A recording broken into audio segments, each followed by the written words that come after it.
course, now we're live on our Facebook, YouTube, and Twitter, and we're live on Clapper. We're live on TikTok, and well, hello. So here we are, everybody. Welcome to the presentation. Thank you for being here. Thank you. It's been a very busy day, but it's a good day. It's always, it's good. When you're having a Good Friday, that's always a good thing. So let me just tell you a couple things before we get into the meat and potatoes of the presentation.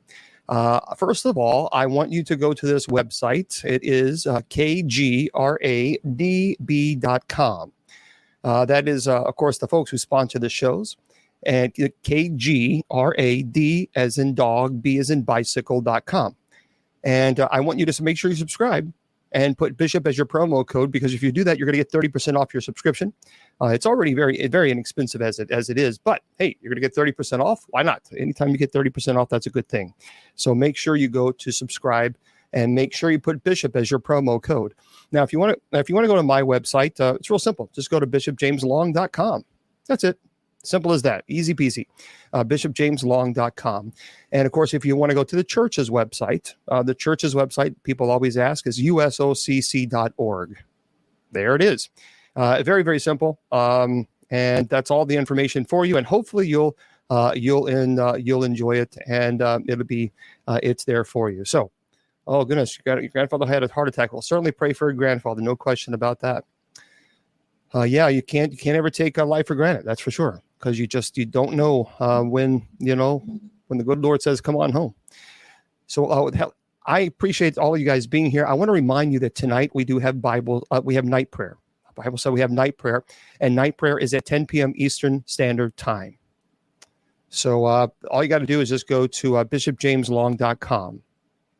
bishopjameslong.com. Scroll down to the bottom where it says night prayer and click the link. It will take you right there to the script.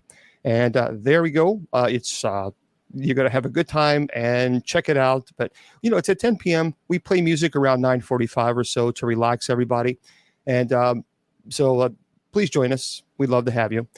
For those of you who are on TikTok who are offering gifts to the ministry, thank you for doing that. I truly appreciate that. For those of you putting likes as well. If I don't say thank you, it's not because I'm being rude. Thank you very much. I appreciate it. It's because I have 3 different computers running at the same time. And so sometimes I just can't see what's going on over here or what's going on over here because I have 3 computers. Primarily, this computer that I look here is running all the big programs. And then Clapper's over here and TikTok is over there. So thank you for the gifts to the ministry, and thank you for the likes. I really, really do appreciate that. Well, it's Friday. It is Friday. And thank God for that. I don't know. You can download the app. The app is it's on Spreaker as well. So, goodness gracious, yeah, Lita will certainly. There's a lot of people who are sick. There's a lot of people who are sick right now. You got to make sure you take care of yourself. And the upper respiratory issues are going on really bad, really bad. And so just make sure you take care of yourself. That's important. And take plenty of vitamins and lots of water.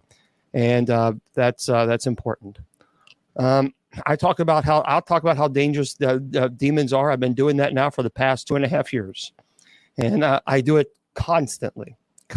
So for those of you who are brand new here, I do that. And anybody who knows, who's been here, will know that I've spoken extensively about paranormal investigating and about demons. And so, yep, we're here, and that's it. The store's down for right now. So we'll get that up and everything. I'm trying to update the website, but I don't have a whole lot of time. And so that's the problem. I don't have Mass online because I just don't have the space for it. But I have Mass every single day in my home. So yeah, but be careful. It's going around. That nastiness is absolutely going around. No doubt about it. Mr. Producer, are you still on? We'll see if Mr. Producer is still on, or if he walked out of the room for a second, because he had no idea I was going to do this, because he's I don't know anything about that ministry. Well, no, Miss Wilma's still sick. She has upper respiratory now. So I don't know. It just she's like one frying pan down the other. So it's one of those things. So okay. Well, if Mr. Producer comes back on, we'll have I'm gonna show him something because we were talking about something last week, and I think he would really like it. So as soon as he's comes back from a break, we'll go into that. Okay. Yeah. She's I think she'll be out for a little while. That just, it's the way it goes. That is the way it goes, folks. All right. Today, of course, is Paranormal Fridays, where we talk about anything and everything related to the paranormal. However, what I do is for the first hour, for those of you who are who are brand new, I talk about a particular topic that I like, whatever topic it is. So I can choose any topic and say, yep, let's talk about that. Because or I could just sit here and look at the screens and we could just sit here and talk, which I really don't like doing that. At the top of the hour at 8 p.m. Eastern Standard Time, I'll get to your questions because you can go to my website, usocc.org. It's all there for you. And we go from there. Because inevitably I'll answer the question yes, and then 2 seconds later someone will ask literally the same question. So usocc.org is the name of the church, the website, and bishopjameslong.com. Okay. We can talk about Saint Cyprian of Antioch on Sundays. Sundays and Wednesdays we do Bible studies, but today is Paranormal Fridays, strictly Paranormal Fridays today. And the reason is we do Paranormal Fridays is because this is one day out of the week where we dedicate it to the paranormal. So, that's very nice, Seamus. Seamus says, I say the rosary for you and Shannon daily. That's very nice of you. Thank you. Okay. Today, we're going to talk about a topic that I think is very, very cool. And I have been on this location before. Now, I have not traveled the entire, because there's no way I could. I wouldn't have the time. But this particular, again, so, folks, what we're going to do is, bear with me for a second. Okay, subscribers only. It's very distracting. We'll get to your questions at 8 p.m. Eastern Standard Time. Until then, those who are subscribers, thank you very tiny. Those of you who are subscribers, you can ask questions. Again, it's not because I'm being rude. It's just I'm constantly being asked about the church or about the religion or about this, and I've said it already. Paranormal Fridays is Paranormal Fridays. When I do Bible study on Sundays and Wednesdays, I don't entertain the paranormal questions at all. I'm very strict about that because that is people's church. And so for right now, the only people that can chat with us on TikTok are subscribers. Sorry, because it's getting distracting. And at 8 p.m. Eastern Standard Time, then we'll open it up to everybody. And that's how we're going to run the presentation, folks. That's how it is. And thank you for all those who are expiring at already the 21,000 likes. All right. Hello. Okay. Tonight, like I said, I've been to this location before. And I got to tell you something. On the particular trail, it's a little creepy. It is a little creepy. And I don't know if you've ever been to this particular place before, but there's a lot of paranormal activity that's supposed to occur. I don't know, but I can tell you I've been there, and I've been there at nighttime, and I've also been there during the day. And this is one of those places that at night, it kind of gives you an uncomfortable vibe. So if you've ever been to the Appalachian Trails, the Appalachian Trails are very well known, very, very well known for a lot of paranormal activity. And also not only a lot of paranormal activity, but a lot of scary activity too. I've had some friends that have told me that they have traveled a pretty long distance, not the whole distance. Actually, it would take 8 months for you to travel the entire Appalachian Trail. So no, they didn't travel the whole entire thing. Actually, I think there's only 1,100 people. Only 1,100 people who've actually traveled the entire trail. And several of those folks have told me that they heard noises that were not bear, that were not coyote, that were not wolves. They know the difference between the coyote and a wolf, but it sounded almost primate. That is how they described it. And they went camping in the Appalachian Trails. And, well, thank you very much. And again, I appreciate the gifts. But they went camping on the Appalachian Trails, and they would hear like this whooping noise. And it sounded like they described it as a primate.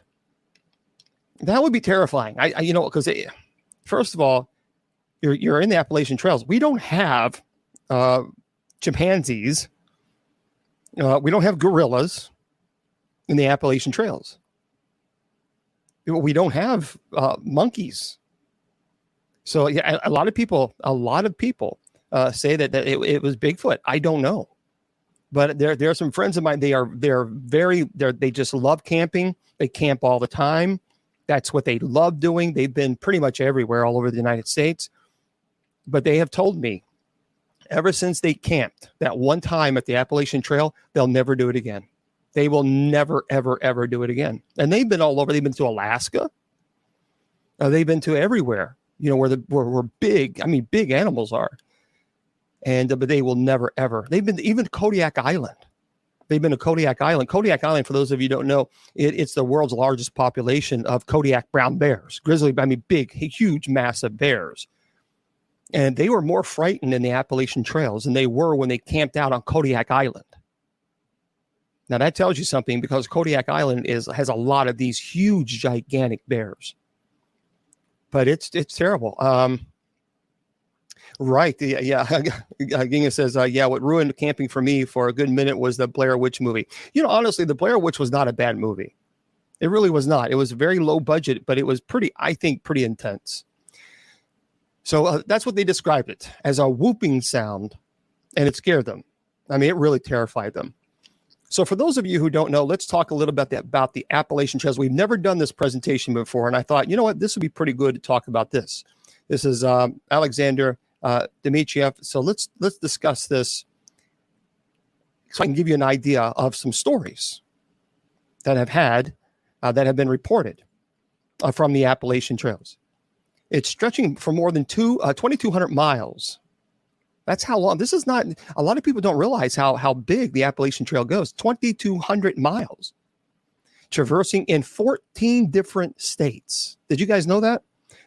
14 states. The Appalachian Trail may be the best long distance hiking trail that many people say in the entire world. Millions of people start the trail each year, but only a small amount of them make it until the end. You see, the trail indeed is a challenge, since it's not an easy one. And both its distance and the fear of paranormal activity make it hard for hikers to complete. For all the enthusiasts who want to be prepared in advance in case they see anything unusual during the Great Smoky Mountain hike. So there are some mysteries that we're going to talk about, and some legends allegedly that have been reported from the Appalachian Trail, where people have actually gone there. It's a big difference between reading about it, watching a movie, and actually doing it. There's a big difference between the two. The Appalachian Trail, right now, many people would say it's probably one of the most, at least America's most famous hiking paths. As I mentioned, it's 2,200 miles. It runs from Maine to Georgia. That's huge. It's the longest hiking only trail in the world. And with that big of an impact on our culture and history, it's no wonder why so many urban legends and scary stories are based around the trail. Actually, much of the Appalachian Trail is desolate and remote, cutting through mountains and thick forest. And when you've been hiking for a few days, haven't seen civilization in a while, your mind can start playing a little bit of tricks on you, or maybe not. Maybe there really are unexplained incidents and creatures lurking in the woods in the Appalachian Trails. So I'm going to tell you about some creepiest stories that have come from the Appalachian Trails. And then you can decide whether you're not for yourself, that you're going to go hiking if you want to do this. I don't know. Here's the deal. Personally, I wouldn't. I'm just not. And that's because I don't like bears. I'm not a big fan of bears at all. And for those of you who don't know, if you want to go hiking, there's an old saying when it comes to bears: if it's black, fight back. If it's brown, lay down. If it's white, say goodnight. So I went to Gatlinburg not too long ago, and there's a sign that says, if a black bear corners you, you got to fight back. Because you play dead, that doesn't work with black bears. Apparently, that's what it says in Gatlinburg, and they would know. But if it's a brown bear, if it's a grizzly bear, then you're supposed to play dead, and eventually just get tired of you and leave you alone. If it's white, say goodnight. The reason being is because if it's white, that's a polar bear, and sadly enough, we are on the polar bear's food chain. So if a polar bear checks you out and says, you know what, that looks like a good lunch right there, you're done. You're done for. You better make sure you're in some type of heavy duty building, because if not, forget it. Bear spray certainly would work, but see, there was a friend of mine who a Kodiak, a big old grizzly bear came charging at him, and this bear was charging full force at him. Now think about this. This was a big old bear. I mean, a male bear, big, territorial, chomping.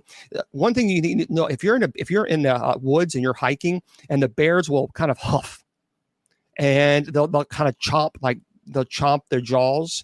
That's their way of letting you know, hey, look, I'm frustrated here. I don't like you being in my area. I don't like you. It's kind of like pumping your chest out and saying, you know what, I don't like you, and I'm gonna do something to you. It's kind of like a territorial thing. You have to back off. Don't ever run. If you run, it immediately will, a predator prey, it'll kick in and they'll chase after you. You're supposed to walk slowly back. Hey, bear, it's okay, bear. Not scream it. It's just let them know, hey, bear. Sometimes it works, sometimes it doesn't. Depends.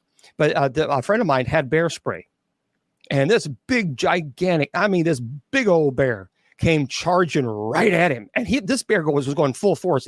He was down here, and the bear was up here a little bit. And this was on the Appalachian Trail. And this bear came barreling down, full force. And he had bear spray. And he sprayed that bear, but the bear couldn't stop in time. It just couldn't. It was going full force and hit him. And he, of course, fell to the side and dislocated his leg, he didn't break it. He dislocated something. I think it was leg. And the bear came and then hit the tree. His head, bam. And it kind of dazed the bear. But my friend was able to get away because the bear had all that stuff, the bear stuff in his face, mace. But my gosh, he told me it was like a 0 to 100, like a speeding race car, and he was going full force, and he was not going to stop. And so he sprayed it when he got about 15 feet. He sprayed it, but by the time the bear just hit him, and he was like a car. That's why he described it, like a car had hit him. But he was able to, thankfully, the bear had the mace all in his face and everything. He was able to get away and get to civilization. But if he had not, that could have been some bad stuff. But listen to this. So this is the Appalachian Trail. Some of these are scary stories regarding bears, and some of them are paranormal related. And these are true stories. So turn your lights out and get your hot chocolate or whatever type of soft drink or whatever it is, you popcorn, and let's get to it.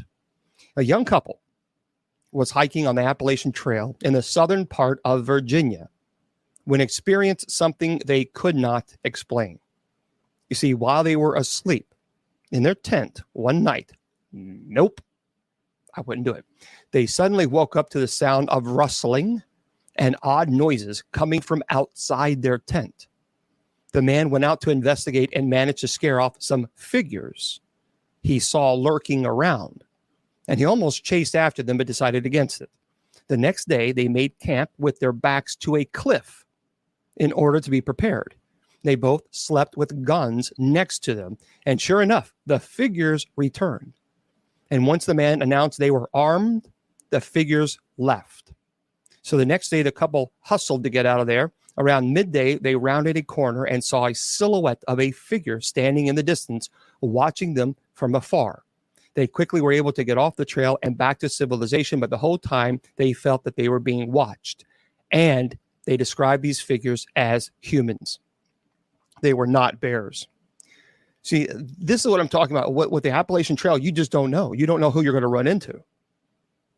And by the way, if you go on the Appalachian Trail, you need to make sure that if you carry any type of weapon, you need to make sure you verify with the state. Because if you cross into a different state from the Appalachian Trails, that could be actually against the law.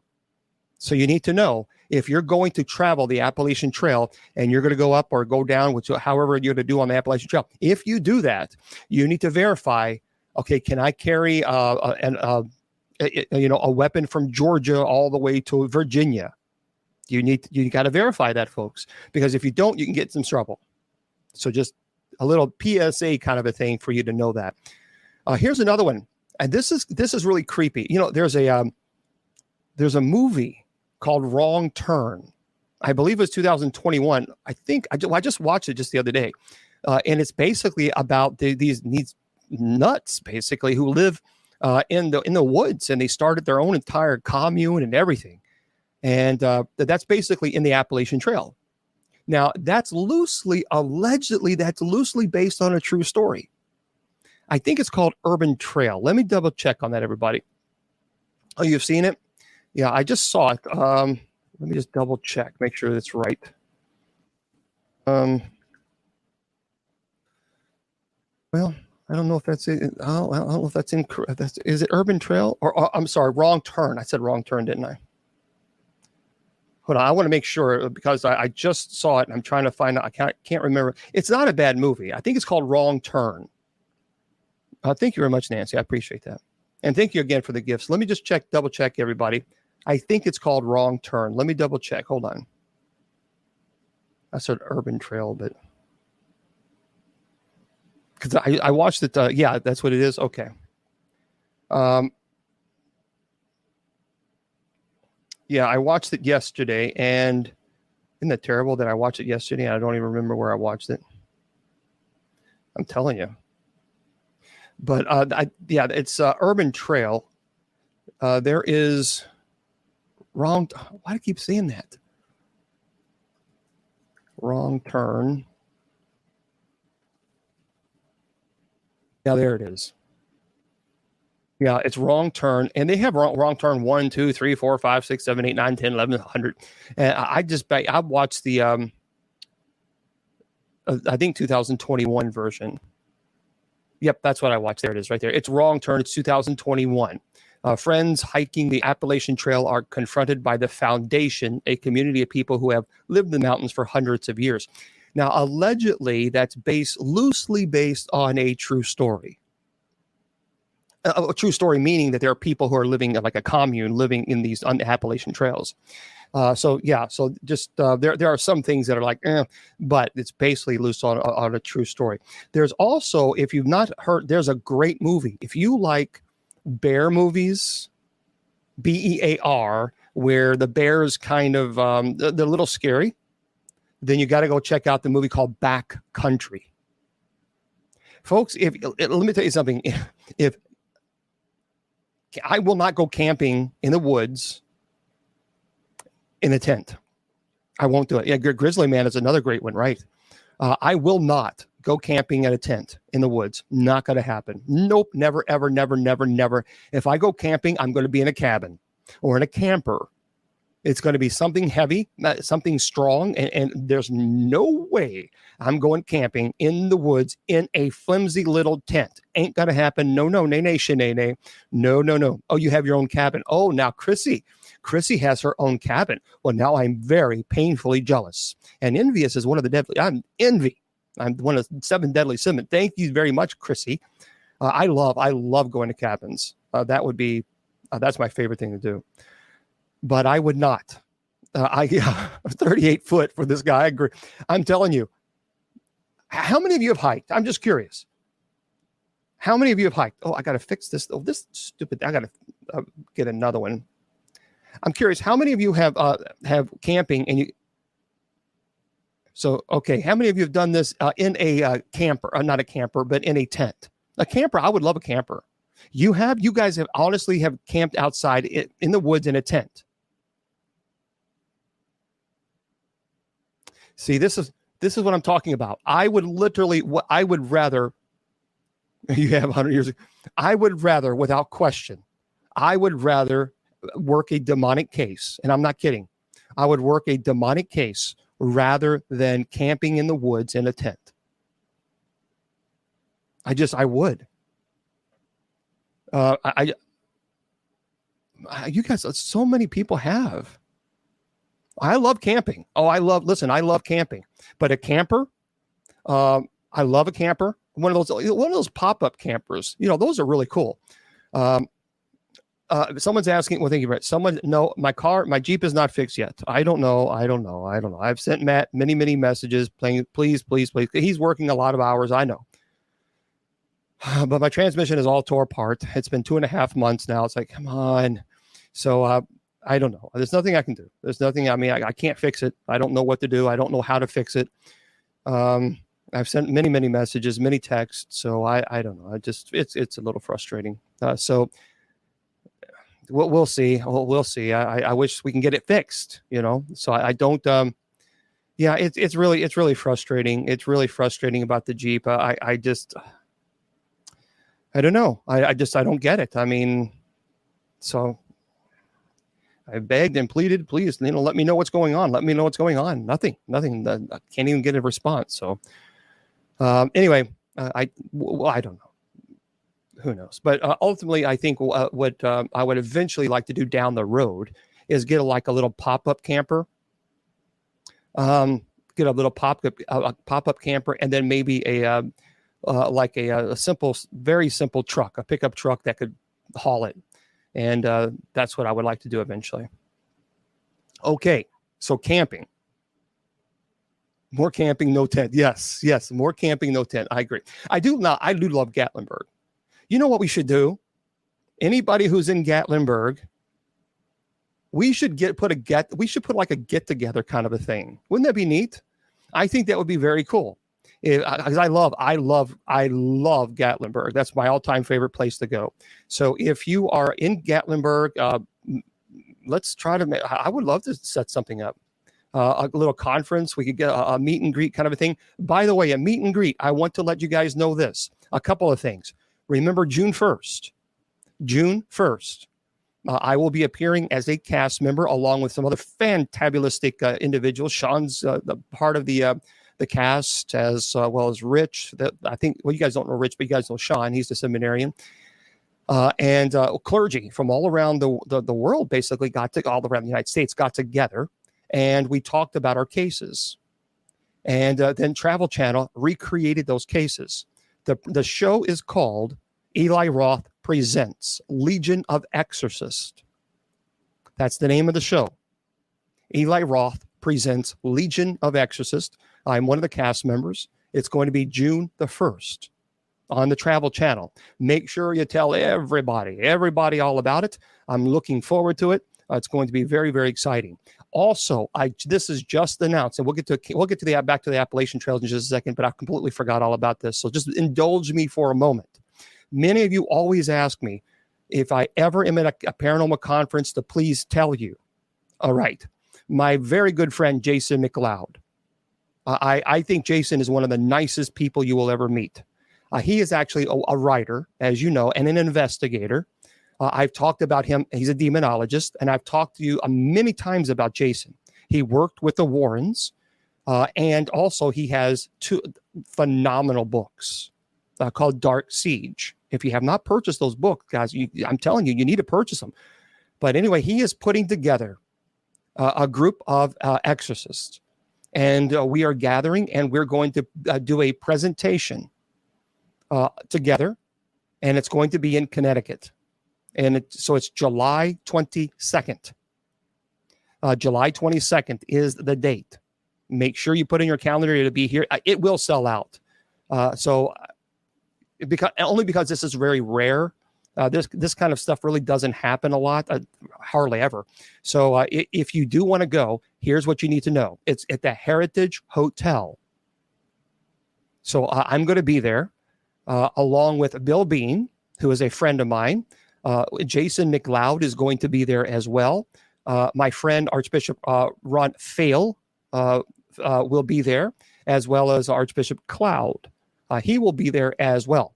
So we're all going to be gathering to talk about our cases and to do presentations. So it should be really, really phenomenal. Now, here's what you need to do. Saturday, July 22nd.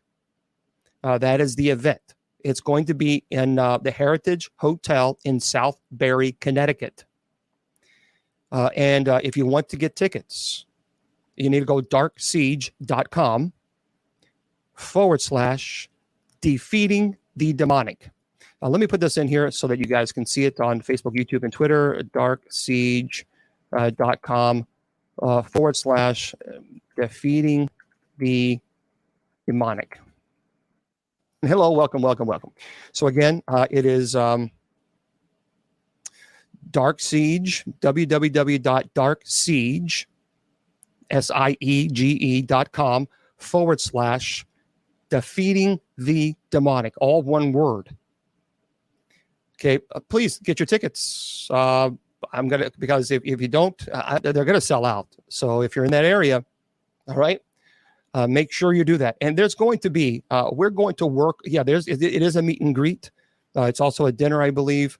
So there's several things. I don't know anything about this part. Jason is taking care of all that. He has an event organizer. He just asked if I could do it. I said I'd love to, because I'd love to meet you guys. So if you're in the Connecticut area, make sure you go there. Okay, so again, July 22nd from 2 to 6. Darksiege.com / defeating the demonic, all one word. Okay, and we're going to be doing some more, by the way. So we're going to be traveling the United States. So I'll let you know the next event, and we'll go from there. How's that? Okay. Again, folks, I can't keep mentioning this for every 5 seconds, because we got to keep. Again, it's in Southbury, Connecticut. Darksiege.com / defeating the demonic. That's it. No more. Okay. So moderators, if you can just let people know, because they'll say where. So yeah. We will be coming, I think, to Texas eventually, Chris. We are now. This is brand new, so we're just starting this.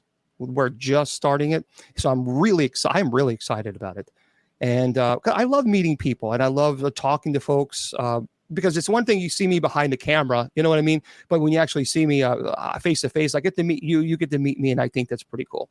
Okay, let me just fix this. All right, let's get back to our Appalachian trails and find out what's going on. By the way, backcountry. I was talking about backcountry. That is a scary movie. If you like bears, but if you like bears that are kind of a little aggressive, check it out. Backcountry.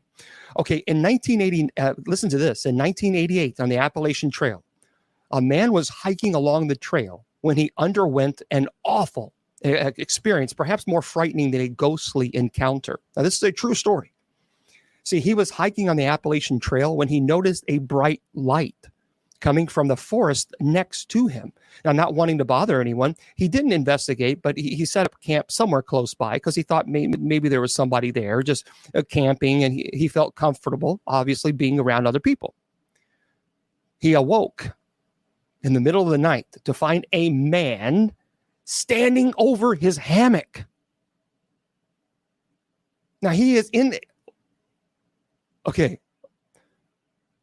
You're in the woods, in the Appalachian Trails, where there are predators, and you're sleeping in a hammock. But anyway, he woke up and there was a man standing right over him while he was laying in a hammock. So startled, the man quickly fled and yelled to unseen people that the hiker was awake. So the hiker was terrified and quickly packed up and to put as much distance between them as possible. So that's pretty crazy. So anyway, a few days of nonstop hiking finally allowed the hiker to relax a bit. But that night, he was sleeping in his hammock when he was cut down, wrapped up, and he was dragged away while he was in his camp. Okay, then the first time, so he's in his hammock, and he was cut down, he was wrapped up in the hammock, and he was dragged away.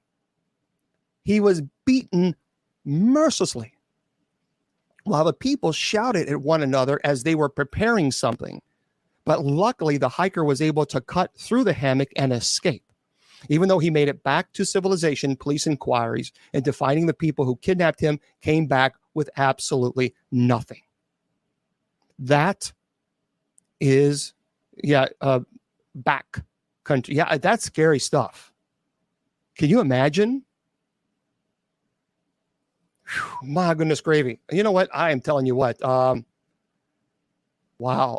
Let's see. There's a long, I guess right in the book. It doesn't like. Okay. So here's another one. Yeah, please make sure you get Jason McLeod's books. But again, darksiege.com/defeating the demonic, all one word. Folks, please get your tickets. Because here's what happens. People say, okay, Bishop, you already said it. Sorry. No, because what will happen is someone will send me a hate message and saying, why didn't you do this? And why didn't you tell us? And why didn't you're a fake bishop. You're not doing it. So this is why I'm repeating it. So no one can say that I didn't say it. So I'll be saying it plenty of times.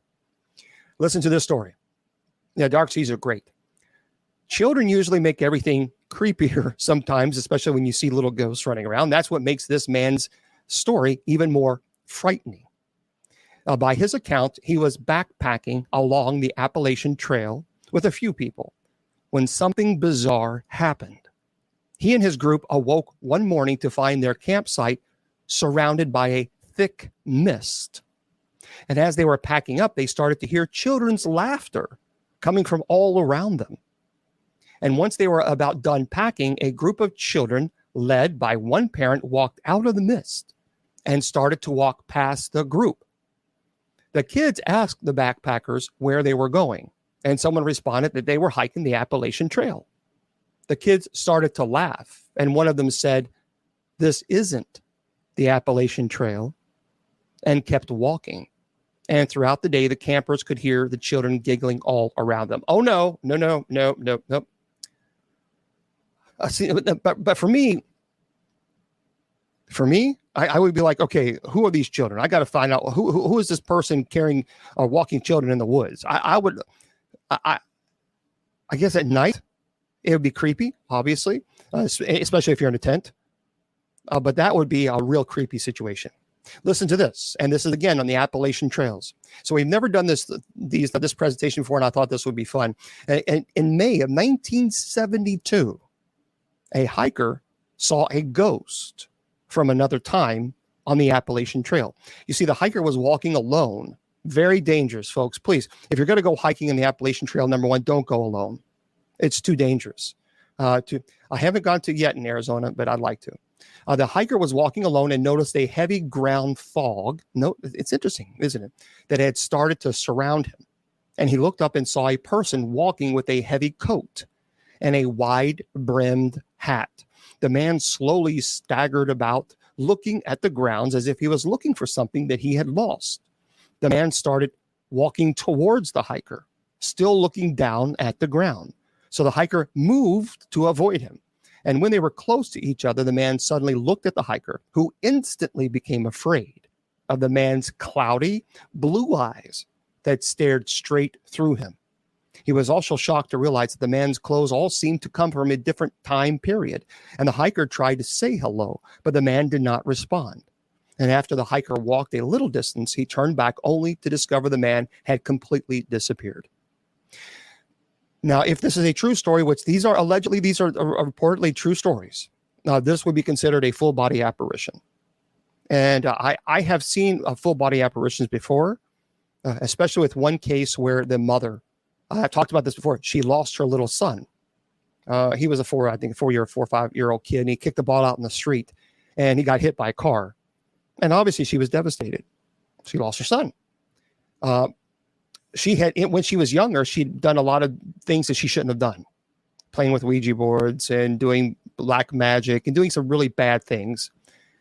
But anyway, 2 days later, after she lost her son, she was in his room and she was smiling and laughing and talking to what her family thought was the little boy. And her family would look in, and she would be holding like this, look like a child, like you're holding a kid, and singing his favorite lullaby, and talking to him as if he was there. Now, the family thought that she obviously had a mental breakdown, which completely understandably so. I mean, your child. But we got involved because there was some activity occurring in the home that was very violent, and so I went into the home, and while she was in his room, I opened the door. She didn't see me, and I took a picture. And this is the only time that I actually have a picture of a full body apparition. And it was a little boy. It looked practically identical to her son. You couldn't see the hands and you couldn't see the eyes. And so I began praying, and the activity became very violent. And that was a terrible case. That was a really, really terrible case because she went under attachment, and she had possession issues. She became deadly obsessed, very obsessed with this figure that she thought was her son. And that was terrifying. That was terrible. But she actually went into transient possession. And that was a rough case. She required psychological help afterwards, because it truly did some damage to her. Doesn't absolution and confession dismiss the attachment on possession? Well, no, actually, when you're in the stage of possession, you don't remember it at all. We exorcists will have the sacrament of reconciliation confession to remove sin before we enter into a situation where someone is possessed, where we're about to perform the solemn rite of exorcism, because if you don't, then the demonic has the ability of what's called retrocognition, the ability to know your sins. Not because they read your mind, because we've talked about that before, but that's why we do that. However, what we do is we do require people to have the sacrament of reconciliation, because normally 9 times out of 10, there has been some form of invitation. I can't show the picture. The family will not allow me to let people see the picture. I've asked them if I can do it for educational purposes, but they said no.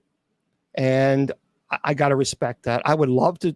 There's a couple. Actually, I've played a lot of things, EVPs that I've captured, even on exorcism, that the family allowed me to play, what you guys have heard. I've actually interviewed the daughter of a woman who allowed me to talk about her mom's case. That was a very violent incubus case. So if the families will allow me to talk about it and share, I will. But if they say no, I respect that, and I just don't do that. Okay, here's another one from the Appalachian Trail. Listen to this. And technically, could I show the picture? Yes, I could. Because when I have the family sign, they sign an agreement saying that we own everything that we capture, we own the evidence. But at the same time, I feel like if I did that, I would be really disrespecting the family. And I'm not going to do that for entertainment purposes. I think that's an abomination. I wouldn't want someone to do that to my family. But hang tight with the questions. Let's get through this. There's another one, Appalachian Trail story. A man was hiking along Pierce Pond in Maine when he experienced a fright that he will never forget. One night, he was enjoying his campfire when he suddenly spotted a figure walking a short distance away from his campsite. It was ghostly in appearance and looked like a woodsy outdoorsman type with what appeared to be his fishing gear. It wasn't long before the figure faded into the night. Now, the man didn't know what to think of it, but the next night, the ghostly figure returned, only this time it stopped to stare at the hiker. And getting the message, the hiker abandoned his camp and ran off into the forest. Not a good idea. He hid behind a tree and waited until morning to return to pack his stuff up and get out of there quickly. I don't like, here's the deal. It's kind of you don't ever want to do that. Obviously, again, if you're going to hike in the Appalachian Trail, you want to have someone with you. And you got to be careful, because people are saying that they're experiencing these paranormal activity in these trails. And if you start taking off and running in the woods, there's no telling. That's really dangerous stuff. There are people who do live out in that area who do have a lot of game trails. They have some serious bait and devices that capture bigger animals. And the last thing you want is to put your foot into one of those. Here's another one, the Spear Finger Legend. I don't know if you guys have ever heard this. The Spear Finger Legend originates from the Cherokee Indians and has been used to scare children for years. So allegedly, the legend says, in the Spear Finger legend, is that she's a witch-like hag who is said to be able to take on a persona of a sweet old grandmother. And she lurks around the highest peak of the Smoky Mountains, keeping a special eye out for children who have wandered away from their parents. She likes to prey on their fear, telling them she will help find their parents, but slowly sings them to sleep. And once the child is sleeping soundly, Spearfinger will use her fingers to gouge out their liver and eat it in front of them. That's kind of crazy. Okay, Spearfinger lady, you need to, you know what? Order McDonald's. There's no reason for you. Just leave the kids alone. Seriously, that's kind of creepy. But that's a legend from the Cherokee Nation. Here's another one for the Appalachian. In 1862, 3 major Civil War battles were fought over different passes on what is now the Maryland section of the Appalachian Trail. Many lives were lost in the bloodshed and the carnage. The death count was so high that it seems that some spirits still remain. So people hiking over the passes report hearing ghost soldiers, odd campfires that would be burning bright and then just go out of nowhere, just completely go out. And the sound of cannons blasting in the distance. And on top of that, some people say near the farm of a man named Daniel Wise, the bodies of 58 soldiers were tossed down an old well. And this is caused some reports of ghostly figures wandering around Wise's property. So if you want to check it out, you can go on Google, Daniel Wise. And again, for those of you just tuning in, the Appalachian Trail is huge. It is not a small location. It's pretty large. It's 2,200 miles. Remember that. And again, and remember, the Appalachian Trail runs from Maine all the way down to Georgia. So, and from my understanding, it takes about 8 months. If you actually want to hike it, it takes roughly 8 months to hike the entire trail, which is pretty interesting. I would not do that. But anyway, here's another one. And here's another story for you guys. Sometimes ghosts don't have to do much to be creepy. You see, a young girl who was hiking with her parents experienced her first ghostly encounter after they stopped to camp for the night. Her father was fast asleep, but something was frightening her, and she could not keep her eyes shut. The next morning, she found her mother and asked if they could go for a walk. While out exploring, her mother suddenly stopped. The girl followed her gaze and saw a hazy apparition standing out against the tree not too far away. It was a man who looked calm and sad, and after a tense few moments, the man just faded away, leaving the mother alone with her child.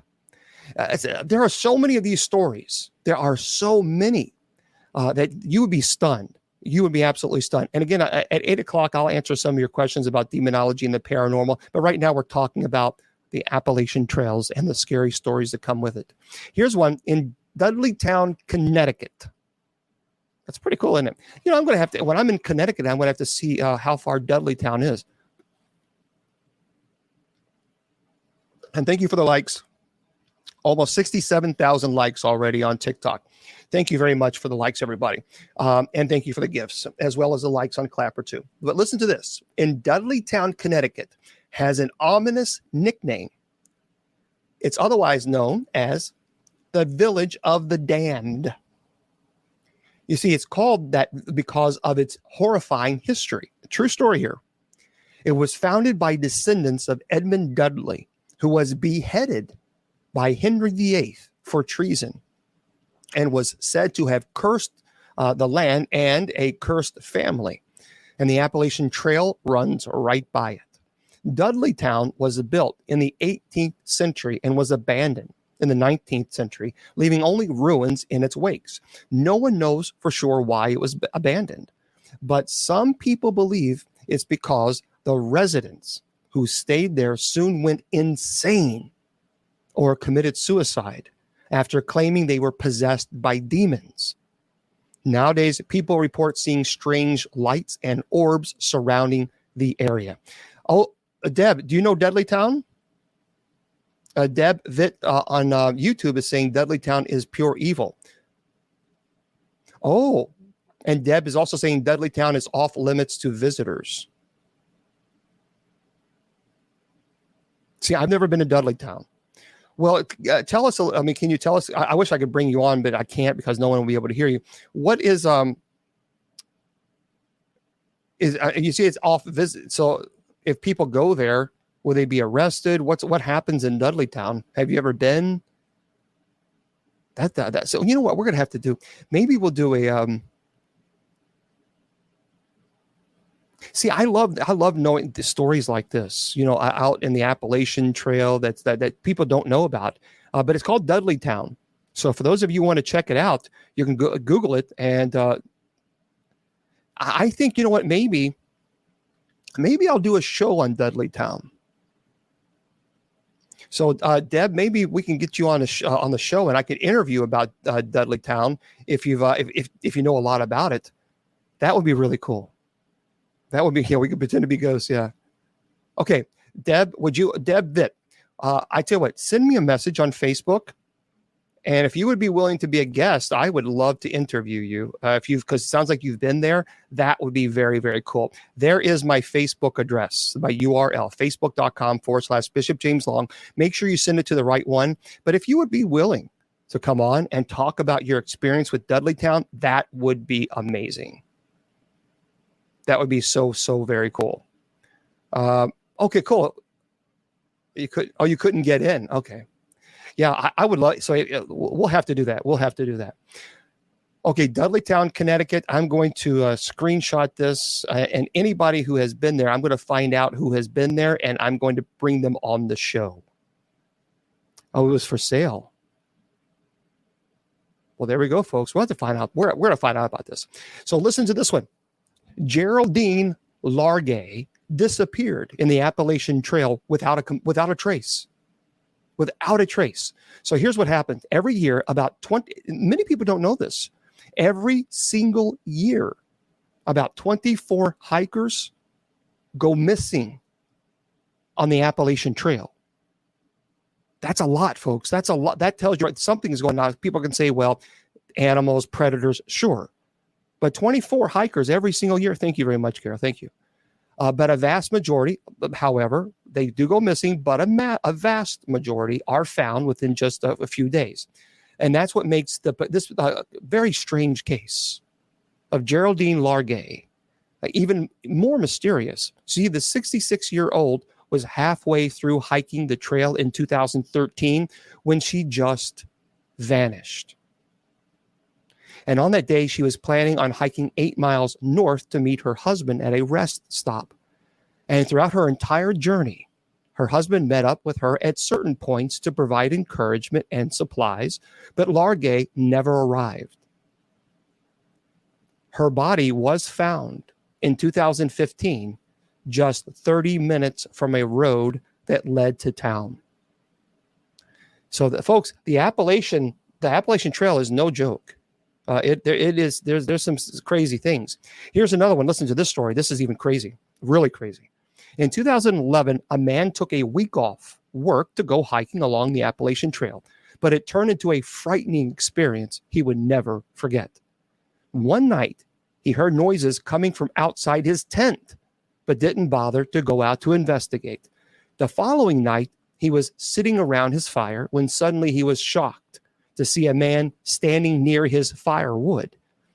His hands and bloody were badly burned, and his face was smoking. The man was too afraid to even move, and the fire and the burnt figure just stared at him with vacant eyes before just walking away. So this scared this man beyond all reason, and he quickly packed up and he left the area. While leaving the trail, he came across a recently burned down house with a sheriff around it. The sheriff told the man that 4 days prior, the same day that the hiker started his trip, an entire family burned alive in the house. This is insane. Can you imagine? Yeah, that's kind of creepy. Here's another story. These are pretty cool stories. I really, and these are all true stories that people have reported. Reported crime, how I will tell you, crime does occur, but reported crime, it is rare on the Appalachian Trail, but it does happen. And this makes this story of Randall Lee Smith. You can Google this, Randall Lee Smith, even more frightening. You see, back in the 80s, Smith pleaded guilty to murdering 2 hikers on the trail. He admitted to befriending and spending time with them on the trail, but then in the middle of the night, he shot one of them and stabbed the other. He was sentenced to 30 years in prison, but ended up serving only half of his sentence. And once he got out, guess what he did? He tried to do the exact same thing. He befriended 2 fishermen on the trail. He tried to kill them both. He shot them, but they both survived. And Smith tried to flee the scene in a pickup truck, but crashed and succumbed to his injuries a few days later. Man, was the movie based on this? There's a lot of movies that are based on this, on the Appalachian Trails. Here's another one. One of the Appalachian Trail's most enduring urban legends. I love urban legends. I do. I love urban legend stories. But one of the Appalachian Trail's most enduring urban legends is that of Oddie Klein Powell. Some people say Odie. But Odie, we'll just say Odie Klein Powell.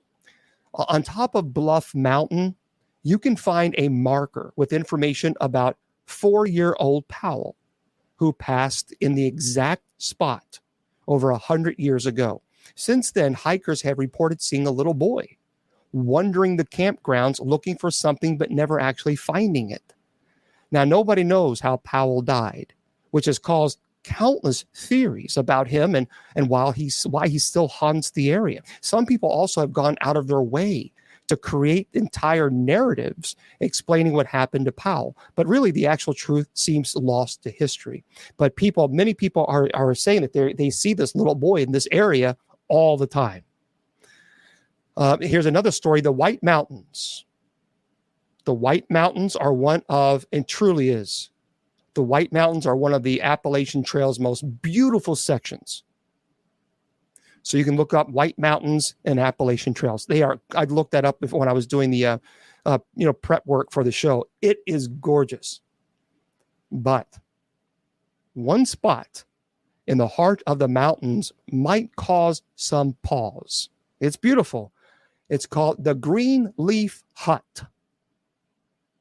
You can Google that and check that out. The Greenleaf Hut is rumored to be inhabited by the spirit of Ben Campbell, a former hut master. The interesting thing about his tale is that he did not die on the trail. He passed away on a hike in Scotland. It's said that he is supposed to be returning to the White Mountains, but died before he could, and now his spirit roams about. And those who have reported seeing him also report hearing footsteps at night. Man, that is cray-cray. So, hey, you know what? If you guys want to do this, knock yourself out. I wouldn't mind going to do some, but I would have to have, I would have to have an actual weapon with me. Nope, sorry, just I would have to. Only because, it's dangerous. It is dangerous. And there are wild animals there too. And I would not camp.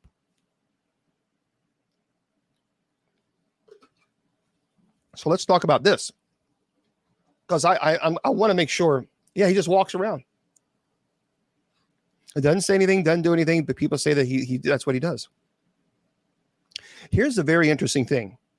And I want to really focus on this topic because it's a very interesting topic. It has been rumored that some quite unusual creatures who have escaped from this is a theory, it's a conspiracy theory, but it has been rumored for years that there are some very unusual creatures who actually escape from a secret underground experimental lab. They roam around the Appalachian Trail.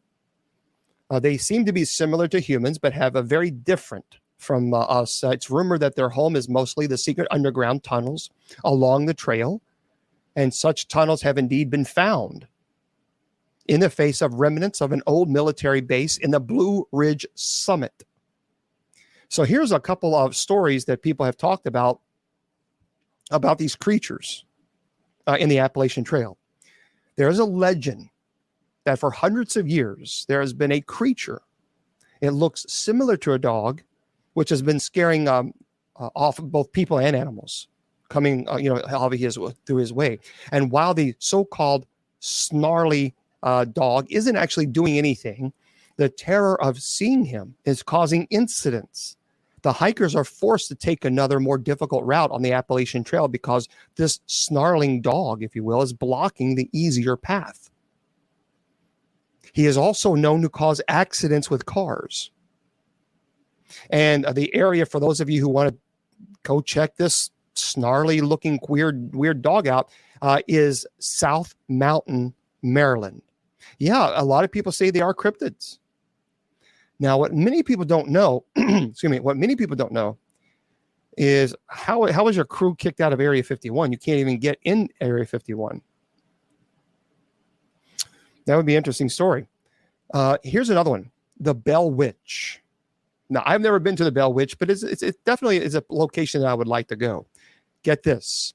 The story of the Bell Witch begins around the beginning of the 19th century in the village of Adams, Tennessee. And this is on the Appalachian Trail. John and Lucy Bell decided to settle in their new home in Adams, and they had 2 daughters. And for quite a while, the family had a peaceful life in the village. Years later, however, they began experiencing strange noises and paranormal activity in their house. And many curious people came to meet with a ghost hunting the Bell family, which has claimed to be a witch whose goal was to kill John Bell. However, one of the men passed away in very strange circumstances, and the ghost of the witch did not disappear and continued to hunt his daughters. Now, while the presence of the Bell Witch in the region has not been reported, after the beginning of the 20th century, her spirit may still be roaming around the popular Appalachian Trail, having fun scaring off hikers. Yeah, and some people say that dog was probably a hellhound. Now, this is not surprising because I do believe in the people say, oh, whatever. Fine. But I do believe there is some cryptid out there, if you will, Bigfoot, Yeti, however you want to, there is something there. Now, I don't know what it is because I've never met one. But I can tell you that there's a lot of people who say that they have seen these things. And I've talked to you guys about this before, where I interviewed a game warden from Alaska on one of my shows, I think about 10 years ago. And he absolutely was 1,000,000% convinced, 1,000,000% that he saw Bigfoot. And people say, well, like I said, he got confused with a bear and a moose. Again, you can't be a game warden in Alaska and confuse a moose and a bear. If you're not going to be a game warden in Alaska, they that's what they do. They live in the mountains, in the forest. A lot of people say that they experience Bigfoot, and it's very uncomfortable for a lot of folks. But we'll talk about that in just a second. But first, these Appalachian tunnels, I'm telling you, these Appalachian tunnels are really, really creepy. Now, the Bigfoot, the legend of Bigfoot, thank you very much, Corey. Or was it Corey? The legend of Bigfoot is one of the most popular ones in the Blue Ridge Mountains and across the United States. The creature, looking like a mixture between an ape and a bear, is claimed to have enormous limbs. Imprints of its feet have been reported in many places across the Appalachian Mountains and beyond. And people have described numerous encounters with this creature. So they believe Bigfoot lives in this forest, and the hikers of the Appalachian Trail should not be surprised if they come across his enormous steps around the beautiful Blue Ridge Mountains, or catch a glimpse of a lurking big creature in the shadows. And by the way, we all know, I mean, similar creatures have been claimed to be existing in Asia, Australia, and with the names Yeti and Yowie. But the thing is here's what's fascinating about Bigfoot. It crosses cultural boundaries, cultural lines. It seems like there are so many different cultures that have this creature that many people describe as Bigfoot. And when you have that many people who are saying that they are seeing this thing, I don't think we can easily dismiss it. A lot of people just say, nope, that's just ridiculous. That's just ridiculous. I just disagree with that. I disagree.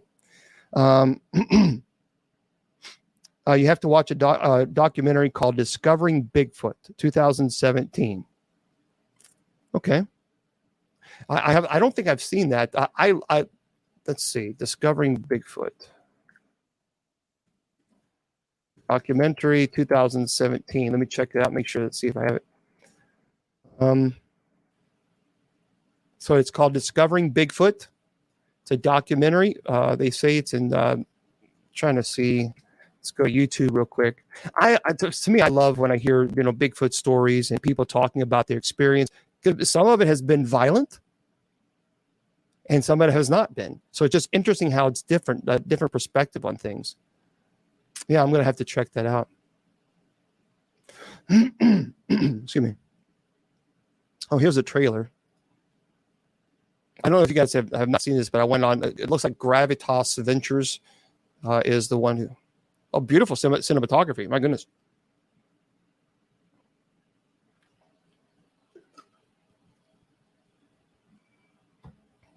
Man, that's the beautiful pictures.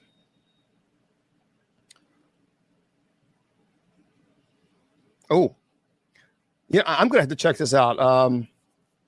Because I really enjoy like the Discovery channels or documentaries on things that are cryptids. And okay, I'm going to screenshot this and put this over here. Pretty cool. Thank you for letting me know that. I'll check that out. Okay, the next one, the Brown Mountain Lights. Many people are saying that they're experiencing these things. They're also called ghost lights. It's claimed that the Brown Mountain Lights are glowing spheres in the sky in different yellowish colors.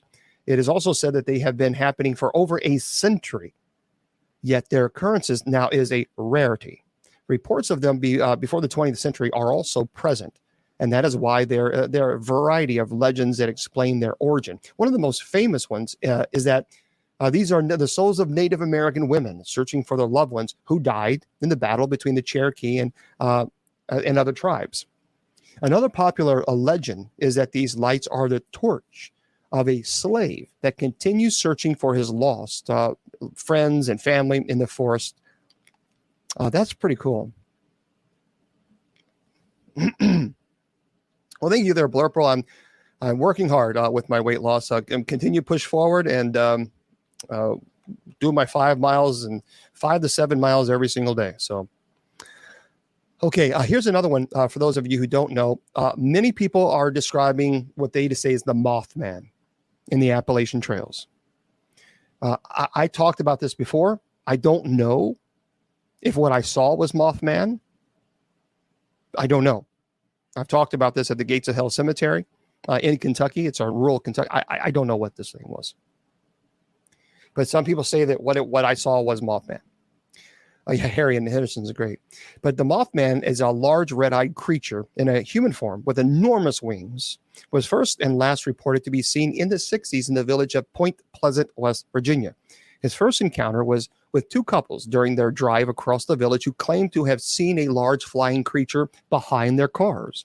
This event was followed by other reports of the Mothman, who was also, many people believe was guilty of the collapse of the Silver Bridge in 1967, even though the creature has not been spotted, allegedly, since the 60s, but some people say that they've seen it. The legend of it lives, and the story is still popular among hikers who actually say that they have seen this Mothman on the Appalachian Trail. I believe, I guess I thought, my sister said, my brother weighs less than me now, but I'm still younger. Poor Shannon. You know what? That's what happens when you get old. You get delusional, and but it's okay. It's okay. Shannon is so old. She knew Burger King when he was a prince. Okay, I'm just saying. Hey, Shannon's memories are in black and white. Okay, so that's all right. That's all right. We're gonna push for. Hey, Shannon's the one who started it. So no. Hold on now. Shannon's the one who started it. Yeah. She's a little Miss Innocent there. No. But what do you go? Well, I mean, hey, I can't help it. It's what happens, you know. She's a little cuckoo. She definitely is. God, she's a special case. See, she's a special case. Oh, Shannon is so crazy. When they said order in the court, she asked for fries and a shake. I mean, you know, hey, that's all right. That's okay. Okay. Oh, you know, but it is true. All day long, I thought about my sister Shannon. I did all day long. Yep. I was at the zoo, and so you know, hey, okay. So let's get back here and yeah. All right. Yeah, actually, I'm going to do another presentation again on the Salem witch trials. I did it before, but I'm going to do it again because so many people have asked me about that, so I'll do it again. Now, some people are reporting these little creatures on the Appalachian trails. Listen to this. This is kind of creepy. The moon-eyed people claim to be the first European settlers long before Christopher Columbus discovered America. The moon-eyed people were told to be inhabitants of the Smoky Mountains before the Cherokee tribe. Native American legend describes them as short, blue-eyed people with fair skin and hair who became active at night just like animals. It has been rumored that they had been unable to see during the day, and that is why life in their cave settlement was centered around night activity. Due to this, they were named moon-eyed people. And the mystery around their existence continues to live on even today. And some people say they're absolutely convinced that they saw this. Here's another one called the Wampus cat. The Wampus, Wampus cat. Representing another forest half animal, half human creature. The legendary Wampus cat derives from the Native American tribe, the Cherokee Stories. It is said that the Wampus cat came into existence when a Native American woman was expelled from the tribe, having been cursed for witnessing forbidden rituals. Walking across her village, she hid under thick fur and became one with it, becoming the Wampus cat. It is a popular belief that this half woman, the half cat creature still hunts the Appalachian Mountains today. And some people claim that they have seen this creature. Yeah, it's kind of crazy, isn't it? I've never heard of the moon-eyed people. Now you can Google the moon-eyed people, and we're learning a lot today, aren't we? We're learning a lot. Listen to this.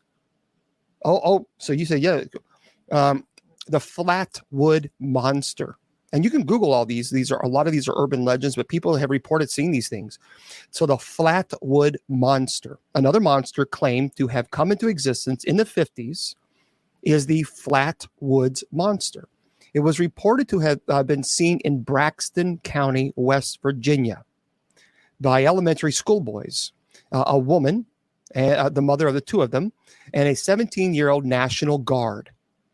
Following a strange burning light in the sky, the group found their way to the woods, where the creature was reported to have been seen levitating. The story is that one of the first ones to be connected with the UFOs made it to the national news at that time. Years later, the Flatwood Monster still has not been forgotten by locals around the Appalachian Mountains. So there you go, guys. You can check that out. You can Google that as well. The Flatwood Monster. Pretty creepy.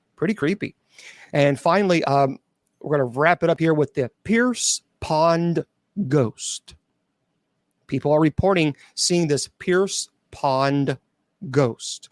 It's a beautiful fishing area along the beautiful Appalachian Trail. The Pierce Pond, and you can Google this, and I did, and it really is pretty, has often been connected, however, thank you very much, with a dark, eerie figure that appears at night and scares off hikers and fishermen. The first one to have an encounter with such a creature happened to be a night camper on the lake, which had come home for fishing. And having been scared to his bones, He never returned again to the lake. But the rumors of the paranormal activity on the pond still haunt at the Appalachian Trail. So you can Google that as well if you want to check it out. It's called the Pierce Pond Ghost. That's why I love these stories. When you read about it, there's so much. There's so much that's being reported, and hopefully you have enjoyed some of these stories. I know I did when I. And thank you. Yeah, 100, and we are almost at 113,000 likes on TikTok. Thank you very, very, very much. Okay, so I'm going to open the chat up to everybody because I said I would, out of respect, and hopefully everybody just be kind. Just okay, so let me just hold on. I got to figure this out here. Thank you very much for that, Universe. Thank you. I appreciate that. Very kind. Thank you. Okay, settings. Comment settings. Okay, there we go. I think I did it right. All right. I'm not that great when it comes to technology, so you have to bear with me. But I will do that. I will do the presentation on. Let's see, what was the Bigfoot? I'll be doing that, and someone else.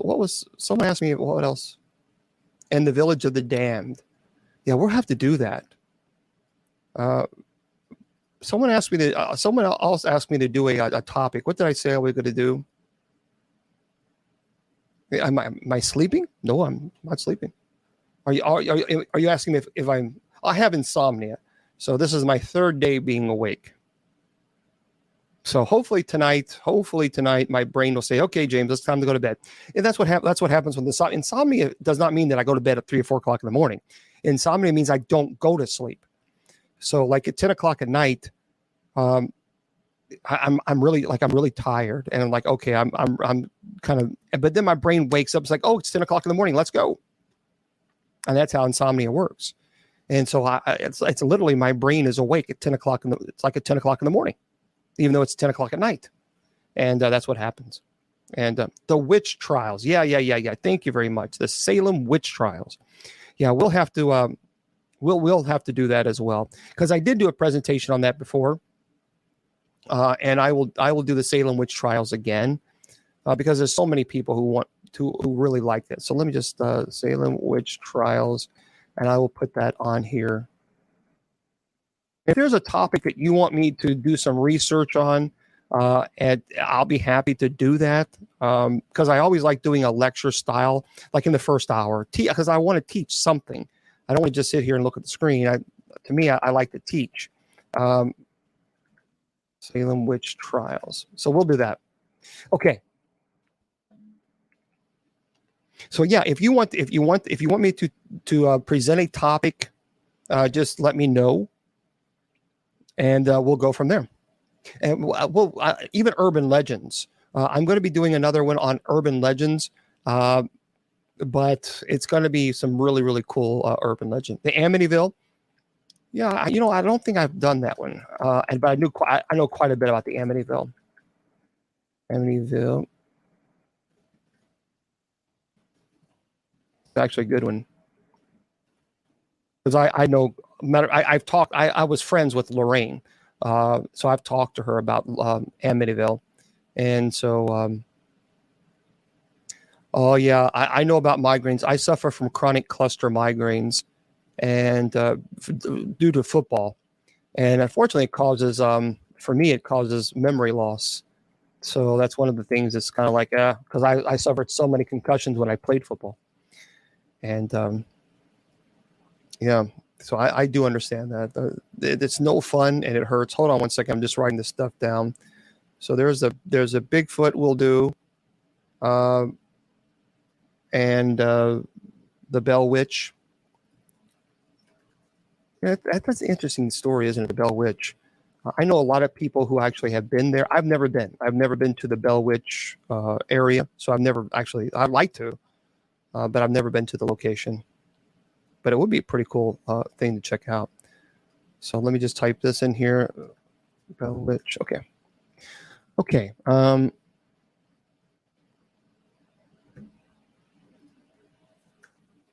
right.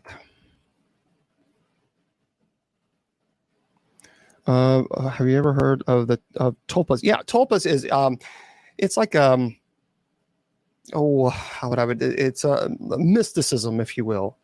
Um, I guess we could do that. I mean, I guess we could do that. Maybe that wouldn't be a bad idea. It's like there's an object. It's you can use an object to do this, and so yeah, you know what? Maybe let me that would be an interesting maybe a presentation on tulpas. Okay. All right. So we have I have not done that yet, but I will. The doppelgangers. I got to tell you something. There's something weird about those doppelgangers. And I do believe there's something going on with them. Many people don't believe in the doppelgangers, but I think there's something going. There's too many. There's too much going on with that, and even evidence that I think something is happening. So the Black Monk House. I don't know. Lorraine. Yeah. Yeah, hold on. Let me. What I'm doing is I'm typing this because if I don't, I will not remember it. And so if I don't do this, then yep. Let me type. So because literally, if I'm telling you guys, so what I'm doing, I'm typing it and then putting it in here so that I'll remember. So just bear with me, everybody.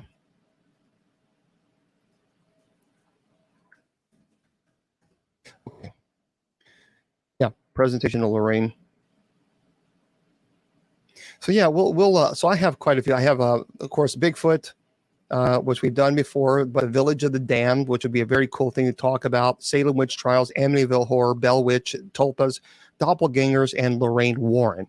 So we have and Hellhounds. Hellhounds. I'm going to include Hellhounds with other cryptids, Hellhounds and cryptids, and other cryptids. I think that would be a good presentation because there's a lot of really scary cryptids out there that a lot of people don't know, and I think we could do that. That would be pretty cool. Yeah, we got a great list there. Haunted dolls. Yeah, I have talked to people. Don't haunted dolls. Oh, Hellhounds. See, I got confused. Okay. I did a presentation on the black-eyed children, but I can do another presentation. We'll do another presentation a little bit later on that. But we talk a lot about the difference between ghosts and demons, but I'm not going to do a presentation because see what I do is I do a whole hour and I like to teach on a particular topic, but I can talk about that briefly and we'll kind of go from there. Okay. Have I heard of the devil stomping around ground in North Carolina? I have not. Yeah, actually the devil, the Vatican does have a very large telescope there. Okay. I see. I am. Monstar's asking, when are you going back to the Gates of Hell Cemetery? Aren't you going to do a YouTube? I am. That was the goal, is to put a YouTube thing together. But until my car gets fixed, I can't really do anything. So I don't understand. I don't understand it. I just don't understand it. 2.5 months. That's ridiculous. I'm sorry. That's ridiculous. So we'll have to wait. As soon as the car gets fixed, then I can get out there and do that. But until then, there's not a whole lot I can do. But yeah, I am planning that, and we'll go from there. Yeah, 2.5 months. It should not take 2.5 months. It's not right. It's not right. So anyway, I know I will go to. I can't take it to a mechanic because the transmission is all broken apart. So can't. Okay. By the way, for those of you who don't know, yeah, I mean, he's a friend of mine. I just wish he would just fix it, dude. Just fix it. Because I'm so far behind on my ministry. For those of you who don't know, Ozzy Osbourne's kid, Jack Osbourne, whom I met, Jack is a great guy. He's a really, really nice person. He is going to headline the Michigan Paranormal Convention. For those of you who would like to know, this is by the Sioux Leader staff. So this year's Michigan Paracon includes dueling psychics and an exclusive investigation of the museum Ship Valley Camp.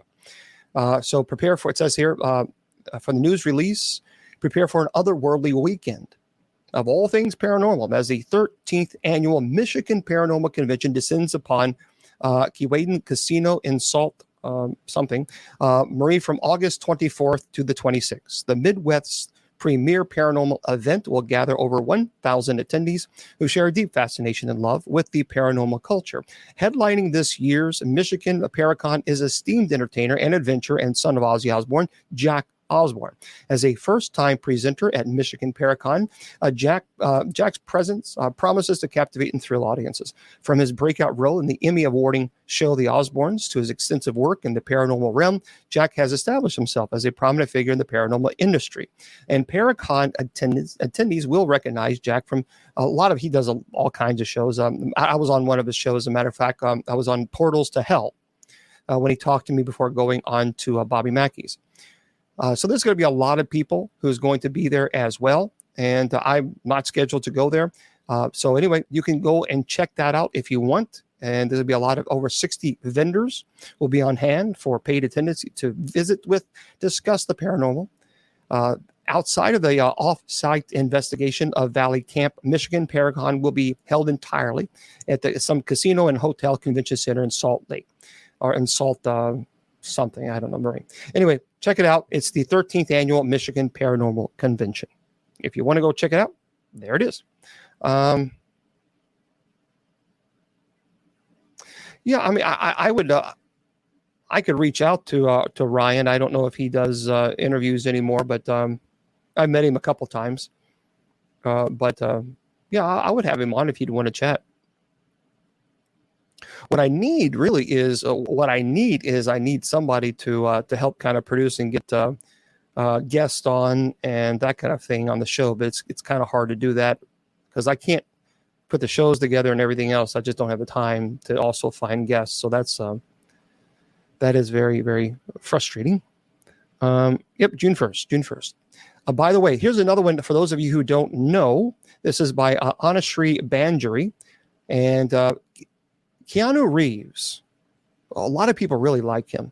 He just seems like would be a really, really cool person. I've never met him. But apparently he had this kind of a paranormal encounter. He said he has seen a floating ghost. So he said it's not new to hear that a celebrity had a strange encounter with something paranormal, and the internet's boyfriend, Keanu Reeves, is no different. Although it is understandable, as they tend to travel to live in all kinds of places and situations for the work, which sometimes includes paranormal themes, it is still shocking to say the least, the author says. However, even though a lot of them experience these encounters on set, there are a few who go through them the entire lives. So a lot of people actually experience many of them from the childhood.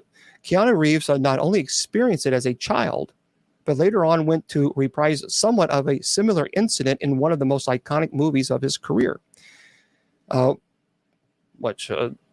man is just rolling and throwing at me. John Wicker saw Keanu Reeves left. I don't know. I guess that's a movie. But anyway, the incident happened when Keanu Reeves just moved to New York from Australia with his family when he was just about 6 or 7 years old. And one day he was playing in his room with his nanny and with his younger sister sleeping beside them. Suddenly, according to Reeves, he saw a jacket move inside their room, although there wasn't any corporal body accompanying it. Well, he explained that he only saw it for a split second before it disappeared into thin air. And after being a kid, he merely thought of it as fascinating up until he looked back at his nanny, Renita, the much older woman, however, was pale with fear by the incident. And in his young mind, that's when it clicked that it was indeed a spooky event. And he spoke about the very incident in an interview once, elaborating the situation a little further. He said, I was a little kid, and I thought, okay, that was interesting. And I looked over at the nanny, and she was making this terrified face. And I'm like, oh, wow, so that was real. Now, although the situation clearly did not particularly scare him at the time of it happening, as it claimed, now, though, looking back on it, he says he still gets goosebumps. And Constantine was the movie that he reprised a similar paranormal experience. Apart from John Wick, The Matrix, Constantine has to be Keanu Reeves' most popular movie ever. And interestingly, the paranormal action film saw him reprising a similar incident, albeit raised to the maximum what he experienced as a child. Apparently, Reeves' character, John Constantine, after a horrific attempt to commit suicide to stop himself from seeing otherworldly entities around, lands in hell. However, he was revived and tasked with exorcising demons who try to invade Earth by possessing people. Unfortunately, his trip to hell also landed him with lung cancer. And when he finally dies, either through his disease or trying to fight off the supernatural forces, he will again end up in hell. Now, thankfully, though, after a lot of complications and fights with demons and angels alike, Lucifer himself comes to Earth to collect him when he again tries to commit suicide, but to save someone else. And then, as usual, an ego battle between God and Lucifer starts when the Almighty tries to sneak Constantine into heaven for his selfless act. And well, Lucifer gets angry, rises him again, and even removes his cancer this time around for good measure, as he is sure that Constantine himself would prove that he belongs in hell. It's interesting. I have not seen this movie in such a long time. But people always ask me what I think about the movie, and truthfully, it's been so long since I've seen it. So I'll have to. Yeah, you like I haven't seen it in such a long time. I don't know.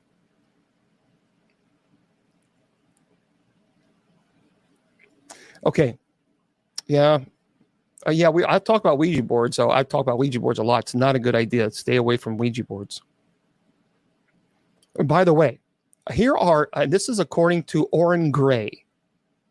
So if you like paranormal documentaries, well, according to Oren Gray, these documentaries will freak you out. Okay. So if you want to check it out, here they are. It says, do you believe in ghosts? Well, have you ever seen a UFO? How about a cryptid like Bigfoot or the Loch Ness Monster? Or simply had some sort of experience that you can't explain? Well, while many of us like to be scared when we sit down to watch a horror movie, we ultimately know that what we're seeing on screen isn't real. With these 8 paranormal documentaries, however, that may not be the case. Delving into everything from witchcraft and ghosts to alien encounters and unexplained phenomena, these filmmakers explore the boundaries of what we know and ask what lurks just beyond in ways that are bound to lead you to some sleepless nights. So here are some 8 paranormal documentaries that this author says will scare you out of your mind. The first movie or documentary is called Haxan. Haxan. I have not seen this. If anybody has, let me know. I would love to know. 143,000 likes on TikTok. Thank you very much. Cheers to you. Thank you. Have you guys seen this? Have you seen Haxan, Haxan? I have not. Let's see if anybody is. Yes, I performed 30 exorcisms so far. Hello to all you guys. Hello. Okay, Haxan. So let me read this for you, and then we'll get to listen to this. For our first documentary about the supernatural, we have to go all the way back to one of the oldest surviving documentaries that still exist. Benjamin Christensen's legendary 1922 silent film called Haxan, Haxan. This ambitious Swedish film chronicles witchcraft through the ages, the title under which it was initially released in the United States through a combination of documentary footage and dramatic reenactments of medieval superstitions and beliefs. Though it has become a classic and has been released by the Criterion Collection, Haxan's very age and status as a silent film mean that it isn't as often seen by modern audiences as it perhaps should be, especially given that many of its grim scenes have been exceeded for horrific imagery. Okay, well, Haxan. Well, that's interesting. Here's another one called UFO. Well, that's in a world filled with documentaries and often lazily researched, I agree, docu-series about unidentified flying objects and the possibility that we are not alone in the solar system. One of the most influential and eeriest remains one of the first. Producer Clarence Green made the film UFO in 1956. just a few years after the term had been coined, inspired part by his own encounter with an unidentified flying object. The film, which combines a fictionalized narrative with analysis of actual UFO footage, provided a template for many UFO documentaries that would come later and exist an eerie relic of a moment when UFOs were at the forefront of the public consciousness and remained unexplained and underexplored. So here's another one. If you're interested in this, it's called Wisconsin Death Trip. So again, Wisconsin Death Trip. Absolutely. Thank you very much, Paranormal Connections. So adapted from the notorious 1973 book of the same name, James Marsh's 1999 film combines a voiceover narration from the actor Ian Holm, reading contemporary newspaper accounts with silent, black and white reenactments of historic tragedies that rocked the residents of Black River Falls, Wisconsin in the late 1800s. The combined weight of so much unlikely tragedy with the local beliefs and superstitions of the predominantly German, Swedish, and Norwegian inhabitants of the region paint a grim picture without any clear cause or thorough lie. Now, one that is easy to be haunted by. The stories are based on respect for the individual tragedies and disasters, and Marsh has said if the film lacks one thing, it's a governing idea on that level, but it would have been a travesty. Okay, so if some people like these type of movies, some people don't. Well, thank you very much there, Hudson. I appreciate that. The next one is Beware the Slender Man.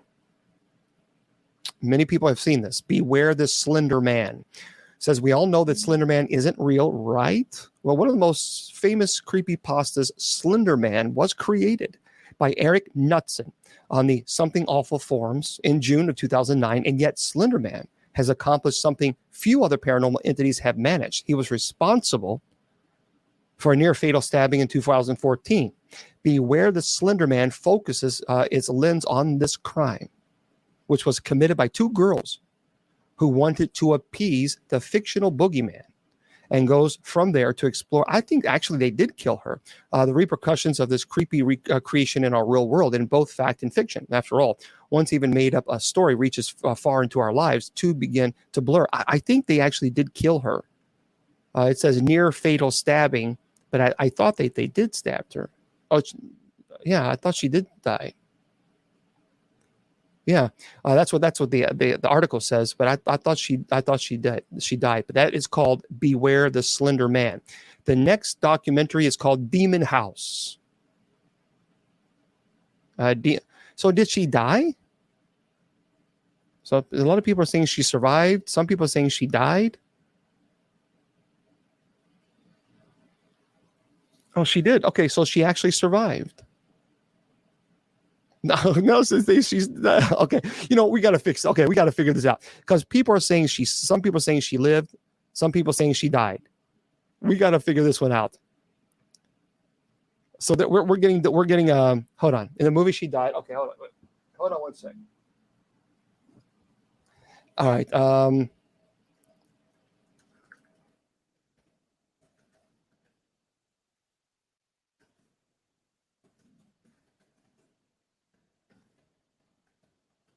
We're going to find this out right now. Okay, here it is. I think it's Lettner survived an attack that captured headlines worldwide after her assailants, Morgan Geiser and Anissa Weir, claimed that they did it to please a fictional character named Slender Man. So they were 12 years old at the time. So there we go. So she apparently did survive the case. However, here's the documentary. You can check that out. It's called Beware the Slender Man. Demon House is the next one. Is it a Dread Central's Steve Bartons said, it's one of the most single compelling documentaries of the existence of the supernatural that I've ever witnessed. Or as an investigator, Kenny Biddle said, claims filmed in a documentary style but doesn't portray real events. In either case, 2018 flick Demon House follows Zach Bagans as he purchased a home in Gary, Indiana, that was purportedly the site of demonic activity so severe that it got the Department of Child Services involved. Bagans himself is no stranger to the paranormal, having acted as the primary host for the Travel Channel series Ghost Adventures. Whether you're a skeptic or a believer, this haunted house flick is sure to provide plenty of frights. He did burn. It is destroyed. So I don't know. Yeah. This is another one. You guys might want to watch this too if you're interested in these type of documentaries. There is the Bray Road Beast. The Bray, Bray, Road Beast. Seth Breedlove and his production company Small Town Monsters have made a cottage industry out of documentaries about cryptids all over the country, from the Mothman to Point Pleasant to the Boggy Creek creature of rural Arkansas. In the Bray Road Beast, Breedlove sets his sights on this wolf-like humanoid said to haunt Walworth County, Wisconsin. And through interviews and dramatic recreations, he brings this local legend to chilling life in a film that Wisconsin Frights called unnerving and completely fascinating. So again, if you want to know it, it is called the Bray, Bray, Road Beast by Seth Breedlove. Check it out. There's another documentary called The House in Between. It may not be as famous as many of the haunted houses that have appeared on paranormal investigation shows, but according to filmmakers Steve Gonsalves, who's a great guy, by the way, and Kendall Welton, the Jackson House in Mississippi has been undergoing a continuous paranormal investigation for more than 10 years in an attempt to get to the bottom of what is happening in what may be the most haunted house in America, as the film's marketing materials would have it. The result is a surprisingly human look at what it means to own a supposedly haunted house, as the filmmakers combine scientific theories and documentary footage to try to make sense of one woman's unusual experiences. This 2020 documentary was followed by a sequel in 2022. It's called The House in Between. Okay? No, it's never too late. Here's another one. Now, this, I'm fascinated. I've talked about this before. I am fascinated with this case. And I'll do this presentation again. It'll be a little while. But this particular true story, it boggles the mind.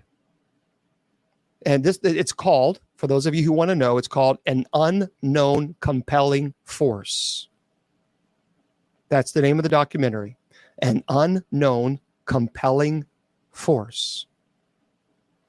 In 1959, true story, 9 experienced hikers perished under mysterious circumstances in Russia's Ural Mountains. The event, which has actually become known as the Dyatlov Pass incident, is one of the most compelling and haunting unsolved mysteries of modern times. And yet it never got an exhaustive documentary approach until 2021. And that was when filmmaker Liam Lee Agullo released An Unknown Compelling Force. I have seen it. It is really fantastic. It's a chilling look at the incident, debunking some of the more outlandish theories surrounding the deaths of the hikers, but providing as many haunting questions as it does answers. This, to me, I got to tell you something. Your views on I knew Lorraine. I did not meet Ed. But I tell you what, I got this. The Dyatlov Pass. The more you study it, the more you research it, the more you're thinking, okay, this doesn't make sense. It just simply does not make sense. And I think there's something there. There's something strange going. There was. I've done a lot of research on the Dyatlov, and the more research I do, the more questions I have. It's called An Unknown Compelling Force. So if you have not seen it, definitely take a look at it. I'm telling you guys, there's something, the Dyatlov Pass, Dyatlov. That's what and you can search it. You can search as far as where you can find it on Shudder. Okay, it's on Shudder. But it is. It's there's something about it. Can I rap? No, I can't rap. Are you asking me if I can rap? I didn't know I was a. What is it? Okay, well, then I'm going to do that presentation. The Dyatlov Pass again. These hikers. I don't want to tell too much because I want to talk about it again. But I've done a lot. I've done some more research on this thing, and I'm telling you, the more it's like, okay, something is very strange here. These hikers met a horrible end. A horrible end. And there are a lot of conspiracy theories as to what happened to these hikers. You know what? I want to do that next week. I want to do because I love it. I can talk about that for 5 hours.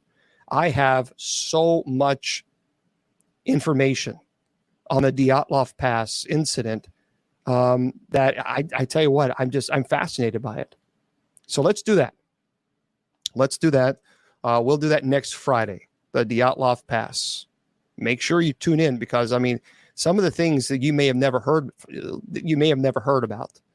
I have my own theories. Yeah. So that'll be next Friday, the Dyatlov Pass. So don't look into anything. Don't look into anything. Just wait until, if you've never heard about it, just wait until next Friday. And then there's movies on it. There's a movie on it that was really stupid. And I'll tell you about it next week. It's like, oh, why'd you ruin it? Because they didn't have to ruin it. But boy, it is creepy. It is creepy.